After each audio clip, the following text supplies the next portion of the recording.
Sir ಇದು ನೀವು big ಬಾಸಲ್ಲಿ ನೋಡಿದ್ದು ಇದೆಲ್ಲ ಹೌದು. ಒಂದಿಷ್ಟು ಮೀಮ್ಸ್ಗಳು ಸೋಷಿಯಲ್ ಮೀಡಿಯಾದೆಲ್ಲ ನೋಡ್ತಿರ್ತೀವಲ್ಲ, ನಿಮ್ಮದು ಅನುಷಾದು ಲವ್ ಸ್ಟೋರಿ ಮೊದಲೇ ಇತ್ತಾ ಅಥವಾ ಬಿಗ್ ಬಾಸಲ್ಲಿ ಏನಾದ್ರು ಸುಮ್ಮನೆ ಅದು ಒಂದು ಸ್ಟ್ರಾಟಜಿ ಸಲುವಾಗಿ ನಡೀತಾ? ಬಿಗ್ ಬಾಸಲ್ಲಿ ಸ್ಟಾರ್ಟ್ ಕ್ವಶನ್ ಡೈರೆಕ್ಟಾಗಿ ಕೇಳ್ಬಿಡ್ತಾರೆ. ಇಷ್ಟು ಡೈರೆಕ್ಟಾಗಿ ಯಾರೂ ಕೇಳಿರಲಿಲ್ಲ. ಬಟ್ ಲವ್ ಸ್ಟೋರಿ ಅಂತ ಏನಿರಲಿಲ್ಲ. 100% ಲವ್ ಸ್ಟೋರಿ ಅನ್ನೋದು ಇರಲೇ ಇರಲಿಲ್ಲ.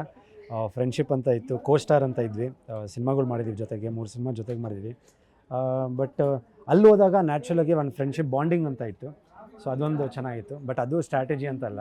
ಯಾಕಂದರೆ ಸ್ಟ್ರಾಟಜಿ ಒಂದ್ಸಲ ಮಾಡ್ಬೋದು, 2 ದಿನ ಮಾಡ್ಬೋದು, 3 ದಿನ ಮಾಡ್ಬೋದು. ಬಟ್ 50 ದಿನ ಸ್ಟ್ರಾಟಜಿ ಮಾಡ್ಕೊಂಡು ಕೂತ್ಕೊಳ್ಳೋದು ತುಂಬ ಕಷ್ಟ ಆಗುತ್ತೆ. ಸೊ ಐ ಥಿಂಕ್ ನ್ಯಾಚುರಲಾಗಿ ಒಂದು ಫ್ರೆಂಡ್ಶಿಪ್ ನಮ್ಗೆ ಹೆಂಗಿತ್ತು ಅದು ಕಂಟಿನ್ಯೂ ಆಯಿತು ಅಷ್ಟೇ.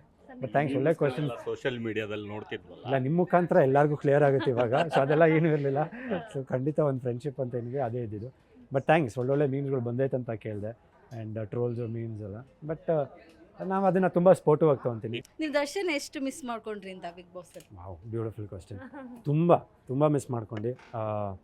ಆ್ಯಕ್ಚುಲಿ ನಾನು ಒಳಗೆ ಹೋಗಿನ ಮುಂಚೆನೇ ಅವರು ಆಲ್ರೆಡಿ ಇದಾಗಿತ್ತು. ಬಟ್ ಐ ಥಿಂಕ್ ಎಲ್ಲೋ ಒಂದು ಕಡೆ ಬಂದಮೇಲೂ ಐ ಥಿಂಕ್ ಇಮಿಡಿಯೇಟ್ ಫಸ್ಟ್ ಅವ್ರನ್ನ ನೋಡಬೇಕಂತ ತುಂಬ ಮನಸ್ಸಾಗ್ತಿದೆ.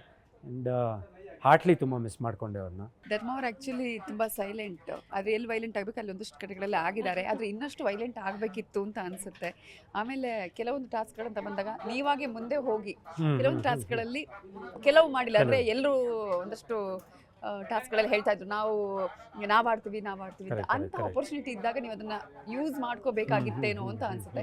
ಜೊತೆಗೆ ನಿಮ್ಮ ಫ್ರೆಂಡ್ಶಿಪ್ ಆಗಿರ್ಬೋದು, ಅನುಷಾ ಮತ್ತು ನಿಮ್ಮ ಫ್ರೆಂಡ್ಶಿಪ್ ನೀವು ತುಂಬ ಹತ್ತಿರ, ಅಲ್ಲಿ ನೀವು ಅಲ್ಲಿ ಸಾರಿ ಕೇಳಬೇಕಾಗಿತ್ತೇನೋ, ಕೇಳಿದ್ರಿ ನೀವು ಅಲ್ಲೊಂದಷ್ಟು. ಬಟ್ ಅಲ್ಲಿಗೆ ಆ ನಂತರ ಸರಿ ಆಯ್ತಾ ಹೇಗೆ ಅಂತ ಹೇಳಿ? ಸಾರಿ, ಐ ಥಿಂಕ್ ನಾವಿಬ್ಬರು ಜಗಳ ಆಡಿದಾಗ ಸಾರಿ ಅಂತ ಕೇಳಿದ್ರು. ಆ್ಯಕ್ಚುಲಿ ಹೋಗಿ ಕೇಳಿದ್ದೆ, ಬಿಟ್ಬಿಡಿ ಏನಕ್ಕೆ ಅದನ್ನು ಅಷ್ಟೊಂದು. ಬಟ್ ಅವ್ರು ತುಂಬ ಮನ್ಸಿಗೆ ತೊಗೊಂಡಿದ್ರು. ಐ ಥಿಂಕ್ ಒಂದು ಪಾಠ ಕಲಿಸ್ಬೇಕಂತ ಮೋಸ್ಟ್ಲಿ 1-1.5 ದಿನ ಅವರು ಮಾತಾಡೋದೇ ಬೇಡ ಅಂತ ಡಿಸೈಡ್ ಮಾಡಿದ್ರು. ಅವ್ರು ಜೆನ್ಯೂನಾಗಿ ಹರ್ಟ್ ಆಗಿರ್ಬೋದು. ಯಾಕಂದರೆ ಯಾರ ಜೊತೆನೂ ಆಗಿದ್ರು ಪರವಾಗಿಲ್ಲ. ಬಟ್ ಧರ್ಮ ಈ ಥರ ನನ್ನ ಮೇಲೆ ಕಿರ್ಚಾಡಿದ್ದು ಅವ್ರಿಗೆ ಸ್ವಲ್ಪ ಹರ್ಟ್ ಆಯಿತು. ಐ ಥಿಂಕ್ 1.5 ಡೇಸ್ ಅದು ಡ್ರ್ಯಾಗ್ ಆಯಿತು. ಅದಾದಮೇಲೆ ಒಂದು ಸಲ ಕೇಳಿದೆ, 2 ಸಲ, ಇನ್ನೊಂದು ಮತ್ತೆ ಗುಡ್ ನೈಟ್ ಅಂದರೆ ಗುಡ್ ನೈಟು ಹೇಳಿಲ್ಲ. ಅವಾಗ ಅಂದ್ಕೊಂಡೆ ಬೇಡ ಅಂದರೆ ನಮಗೂ ಬೇಡ ಅಂತ. ಆಚೆ ಬಂದಿದ್ದು ಎಲ್ಲೋ ಒಂದು ಕಡೆ ಇನ್ನೊಂದು ಇರ್ಬೋದಿತ್ತು ಅಂತ ಒಂದು ಇದ್ದೇ ಇರುತ್ತೆ ಯಾರಿಗಾದರೂ. ಒಂದು ಮನುಷ್ಯ ಅಂದಮೇಲೆ ಒಂದು ಟಾಪ್ 5 ತನಕ ಬರ್ಬೋದು, ಇಲ್ಲ ಫಿನಾಲಿಗೆ ಬರಬೇಕಂತ ಒಂದು ಒಬ್ವಿಯಸ್ಲಿ ಇದೇ ಇರುತ್ತೆ. ಬಟ್ ರಿಗ್ರೆಟ್ಸ್ ಅಂತೂ ಇಲ್ಲ. ಅಯ್ಯೋ ಆಚೆ ಬಂದುಬಿಟ್ಟೆ ಹಿಂಗೆ ಆಗೋಯ್ತು, ಇಲ್ಲೇನೋ ಹೆಸರು ಕೆಡಿಸ್ಕೊಂಡ್ಬಿಟ್ಟಿದ್ದೀನಿ, ಅದಿಲ್ಲ. ಎಲ್ಲೋ ಒಂದು ಕಡೆ ಜನರ ಮನಸ್ಸನ್ನು ಗೆದ್ದಿದ್ದೀನಿ. ಅದೊಂದು ನನಗೆ ಒಂದು ಸಿನಿಮಾ 50 ಡೇಸ್ ಓಡೋದಷ್ಟೇ ಖುಷಿ ಆಗ್ತಾ ಇದೆ ನನಗೆ. ನಮಸ್ತೆ. ನಮಸ್ತೆ. ಆಕ್ಚುಲಿ ನನ್ನ ಫೇವ್ರೇಟ್ ನೀವು. Thank you so ಅಲ್ಲಿ ಗೆದ್ದಿಲ್ಲ ಅಂದ್ರೂ ಜನರ ಮನಸ್ಸಲ್ಲಿ ನಿಮ್ಮ ತಂದೆಯವ್ರು ಹೇಳ್ದಂಗೆ ಅದು ನಿಜ. Thank you. ಆಯ್ತಾ, ನೀವೇ ಗೆದ್ದಿರೋದು. ಮತ್ತೆ ಏನಂದ್ರೆ ಇಂಪಾರ್ಟೆಂಟ್, ಅಲ್ಲಿ ಆಡೋದು ಎಲ್ಲ ವೇದಿಕೆಗಳಲ್ಲಿ ಆಡ್ಬೋದು. ಮನುಷ್ಯನ ವ್ಯಕ್ತಿತ್ವ ಓಪನ್ ಅಪ್ ಆಗೋದು ಇಂಪಾರ್ಟೆಂಟ್. ಅದು ನಿಮ್ದು ಏನಿದೆ ಆಸ್ ಇಟ್ ಇಸ್ ಅದೇ ಥರ ಇದೆ. ಅದು ತುಂಬ ಇಷ್ಟ ಆಯ್ತು ಎಲ್ರಿಗೂ.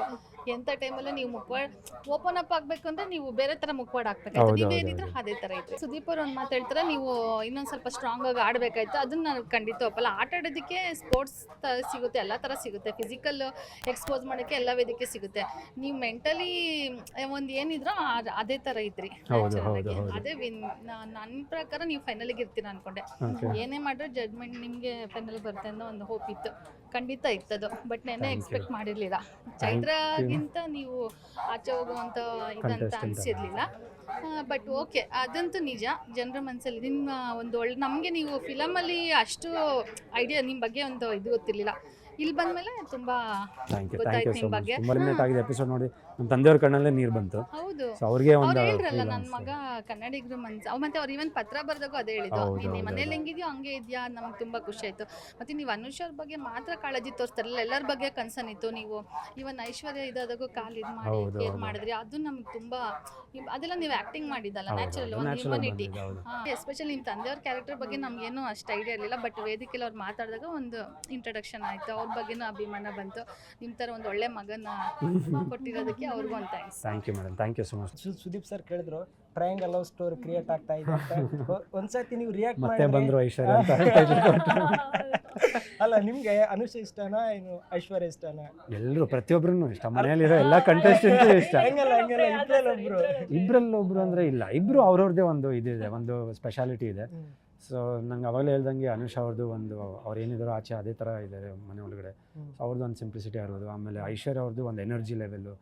ಅವರು ಜೋಡಿ ಟಾಸ್ಕ್ ಅಂತ ಬಂದಾಗ ಅವ್ರು ನಾನು ಕೊಟ್ಟಿದ್ದು ಒಂದು ಎನರ್ಜಿ. ಆ ಡ್ಯಾನ್ಸ್ ಅಂತ ಸ್ವಲ್ಪ ನಾವು ಡ್ಯಾನ್ಸ್ ಅಂದರೆ ಸರಿ ಸ್ವಲ್ಪ ನಿಧಾನಕ್ಕೆ ಮಾಡೋಣ ಅಂತ, ಬಟ್ ಅವರು ತುಂಬ ಎನರ್ಜಿ ಇತ್ತು. So I think both of them, ಅವರಿಬ್ಬರಿಗೂ ಅವ್ರದ್ದೇ ಆದ ಒಂದು ಕ್ಲಾಸು, ಒಂದು ಒಂದು ಇದಿದೆ.